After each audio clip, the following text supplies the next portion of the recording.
نماز کی کتنی شرائط ہیں؟ نماز کی 6 شرائط ہیں، اور اگر ان میں سے ایک بھی شرائط نہ پائی گئی، یعنی کہ ان میں سے ایک بھی کینسل ہوگی تو نماز شروع ہی نہیں ہوگی.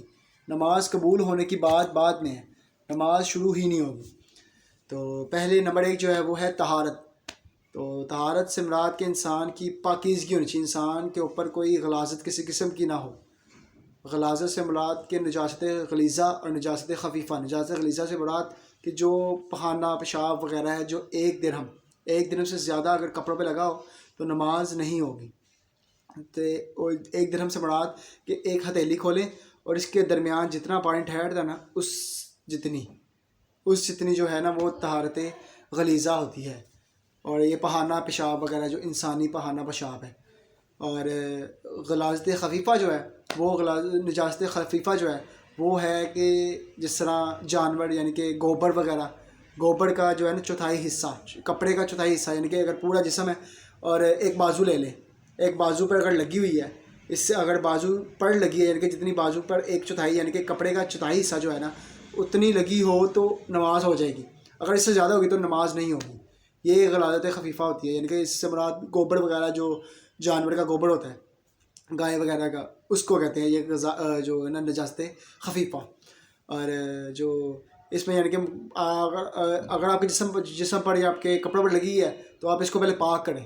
تو پاک کریں گے تو نماز ہوگی، نہیں تو نہیں ہوگی. اگر آپ کسی جگہ پر پڑھ رہے ہیں یعنی کہ نماز پڑھ رہے ہیں کسی جگہ پر تو وہ اس جگہ کا بھی پاک ہونا فرض ہے. یعنی کہ اگر نہ ہوئی وہ غلاظت ہے، وہ جگہ پاک نہیں ہے تو اس سے یعنی کہ اگر آپ کے جسم پر لگی ہے یعنی کہ جو آپ کے جگہ پر لگی ہے یا جہاں پہ آپ نے نماز پڑھنی ہے تو آپ کی یہ نماز نہیں ہوگی.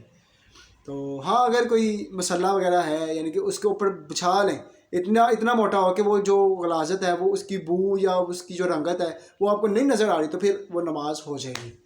تو احتیاط یہی ہے کہ آپ احتیاط کریں، نہ پڑھیں. اور نمبر 2 جو ہے وہ ہے ستر عورت، یعنی کہ جسم کا چھپانا. جو یعنی کہ جو شریعت نے ہمیں جس چیز کی اجازت دی ہے کہ ناف سے لے کر گھٹنوں تک، یہ جو گھٹنے سے نیچے تک کا چھپانا جو ہے یہ ستر عورت ہے، اس کا چھپانا فرض ہے. بقایا اگر آپ قمیض نہیں پہنتے وہ تو ادب کے خلاف آتا ہے، ویسے نماز اس کے ساتھ ہو جاتی ہے. یعنی کہ اگر آپ نے ناف سے لے کر گھٹنوں تک آپ کا جسم ڈھکا ہوا ہے، آپ نے اگر نکر پہنی ہوئی ہے یا آپ کے پاس کوئی اور کپڑا نہیں ہے، آپ نکر کے ساتھ نماز پڑھ رہے ہیں، اوپر آپ نے قمیض وغیرہ نہیں ڈالی ہوئی تو نماز ہو جائے گی. تو یہ اس کی صحت کے حوالے سے اس میں فرق آ جاتا ہے، اس کے وہ یعنی کہ پہلے درجے پر قبولی ہے، دوسرے درجے پر یعنی کہ درجات آ جاتے ہیں، اس لحاظ سے اس درجات میں کمی آ سکتی ہے، ویسے نماز آپ کی ہو جائے گی. اور نمبر 3 جو ہے وہ ہے استقبال قبلہ، یعنی کہ آپ کا قبلہ جو ہے قبلہ روح ہونا آپ پر واجب ہے. یعنی کہ فرض ہے کہ آپ نماز کا جو قبلہ روح ہے نا اس طرف ہوں. اگر آپ قبلے سے طرح تھوڑا سا بھی ہٹے ہیں، 19-20 کا بھی ہے، تو آپ کی نماز نہیں ہوگی. ہاں اگر آپ کسی ٹرین میں نماز پڑھ رہے ہیں تو آپ اپنے ذہن غالب دیکھیں کہ آپ کا ذہن کہاں جاتا ہے، کہ کس جگہ پر یعنی کہ استقبال یعنی کہ قبلہ ہو سکتا ہے. اپنے ذہن کے مطابق آپ دیکھیں. اگر آپ کے پاس ریڈار نہیں ہے، آپ کے پاس کوئی موبائل نہیں ہے، تو آپ اپنے ذہن کے مطابق اپنے ذہن غالب کو دیکھیں کہ آپ کا ذہن غالب کیا کہتا ہے، کس جگہ پر یعنی کہ استقبال یعنی کہ قبلہ کس جگہ ہے، اس جگہ آپ نماز پڑھ لیں.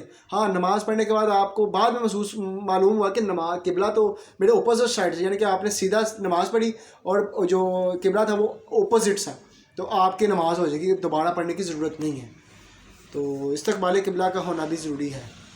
اور نمبر 4 جو ہے وہ ہے وقت، یعنی کہ وقت کے اندر آپ نے نماز پڑھنی ہے. اگر وقت نہیں ہے تو نماز ہوئے گی نہیں. اور نیت، یعنی کہ نیت کرنا کہ میں کون سی نماز پڑھ رہا ہوں. نماز عصر ہے تو نماز عصر کی نیت کریں، یہ شرط ہے.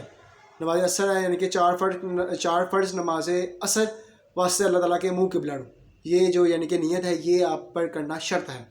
اور نمبر 6 آخری شرط جو ہے وہ ہے تکبیر تحریمہ، یعنی کہ اللہ اکبر کہہ کر ہاتھ باندھنا، یہ جو ہے شرط ہے. ان 6 میں سے ایک بھی نہ پائی گئی تو آپ کی نماز نہیں ہوگی.